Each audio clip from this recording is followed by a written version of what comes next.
ಪ್ರತಿಯೊಂದು ನಮ್ಮ ಮನೆಗೆ ನೀರು ಬಿಡ್ತಾರೆ, ನಮ್ಮ ಸ್ವಂತ ನಾವು ಹೇಗೆ ಬೇಕಾದ್ರೂ ಉಪಯೋಗಿಸ್ಬೋದು, ಹೇಗೆ ಮೊದಲು ಹಾಳು ಮಾಡ್ಬೋದು ಎಲ್ರಿಗೂ ಹಾಗೆ. ಯಾಕಂದರೆ ನಮ್ಮ ವಸ್ತು ಅನ್ನೋ ಉದ್ದೇಶ. ಈ ಗಾಳಿಗಳಾಗಿ ನಮ್ಮಲ್ಲಿ ನಾವು ಬಿಡ್ತೀವಿ, ಏನಾಗುತ್ತೆ ಪರಿಸರ ಹಾಳು ಮಾಡಬೇಕು. ಆದರೆ ಅದಕ್ಕೂ ಒಂದು ಕಾನಲ್ಲಿ ಒಂದು ಲಿಮಿಟ್ ಇರ್ತೀವಿ. ಹೇಗೆ ನಾವು ಉಪಯೋಗಿಸ್ಬೇಕು, ಹೇಗೆ ಹಾಳು ಮಾಡಬಾರ್ದು, ಎಷ್ಟು ರೀತಿಯಾಗಿ ನಾವು ಸಂರಕ್ಷಣೆ ಮಾಡಬೇಕು, ಹೇಗೆ ನಮ್ಮ ಸಂವಿಧಾನದಲ್ಲಿ ನಮಗೆ ಹಕ್ಕುಗಳು ಕೊಟ್ಟಿದ್ದಾರೋ ಅದೇ ರೀತಿ ನಮಗೆ ಜವಾಬ್ದಾರಿಯನ್ನು ಕೊಟ್ಟಿದ್ದಾರೆ. ನಮ್ಮ ಪರಿಸರವನ್ನು ಸಂರಕ್ಷಣೆ ಮಾಡುವುದು ನಮ್ಮೆಲ್ಲರ ಕರ್ತವ್ಯವೂ ಆಗಿರುತ್ತೆ.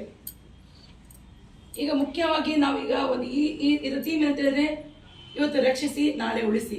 ಯಾಕೋಸ್ಕರ ಹೇಳ್ತಿದ್ದೀವಿ ಅಂತ ಹೇಳಿದ್ರೆ, ನಾವು ಸಣ್ಣಿದ್ದಾಗ ನಾವು ನಾವು ಸ್ವಲ್ಪ ಬೆಳೆದ ರೂರಲಲ್ಲಿ ಸುತ್ತಮುತ್ತ ಕಾಡುಗಳು ಯಾವ್ದು ನಮ್ಮ ಇಲ್ಲಿ SSLC ವರೆಗೆ ನಾನು ಹಸ್ಬೆಂಡ್ ಹೋಗಿರೋದು ಒಂದು ಸರ್ತಿ ಹೋಗಿದ್ದೀನಿ. ಆರೋಗ್ಯ ಕೆಟ್ಟದಂತ ನಮ್ಗೆ ಗೊತ್ತಿಲ್ಲ. ಅಂಥ ಒಳ್ಳೆ ಪರಿಸರ, ನೀರು, ಬಾವಿ ನೀರಲ್ಲಿದ್ದೀವಿ. ಯಾಕಂದ್ರೆ ನಮಗೆ ಸ್ಕೂಲಲ್ಲಿ ನಾನು ಟಿಲ್ 10th ವರೆಗೆ ನಾನು ರಜಾ ಹಾಕಿದ್ದೆ ಒಂದು ದಿನ. ನಮ್ಮ ಕಡೆ ರಜಾ ಹಾಕೋದೆ ಸ್ಕೂಲ್ಗೆ.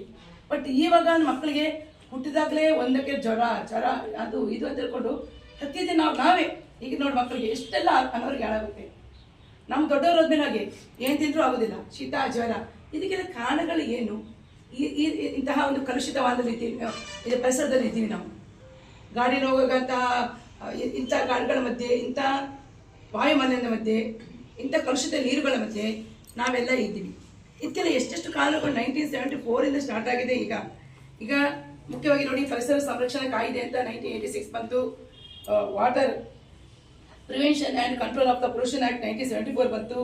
And prevention and control of the pollution act 19 ಚೆನ್ನಾಗಿ ಕಾಯ್ದೆ ಅಂತ. ಇವತ್ತು ಕೈಗಾರಿಕೆಯಲ್ಲಿ ಯಾವುದಾದ್ರು ಫ್ಯಾಕ್ಟ್ರಿ ಮಾಡಿದ್ರೆ ಅವರಿಗೆಲ್ಲ ಏನು ನಿಯಮಗಳಿದೆ ಅದರ ಬಗ್ಗೆ ಎಲ್ಲ ಅವರಿಗೆ ಮಾಹಿತಿ ಕೊಡಬೇಕು. ಹಾಗಾಗಿ ನಮ್ಮ ಪರಿಸರವನ್ನು ನಾವು ಸಂರಕ್ಷಣೆ ಮಾಡ್ಕೊಳ್ಬೇಕು. ನಮಗೆಲ್ಲ ಇವತ್ತು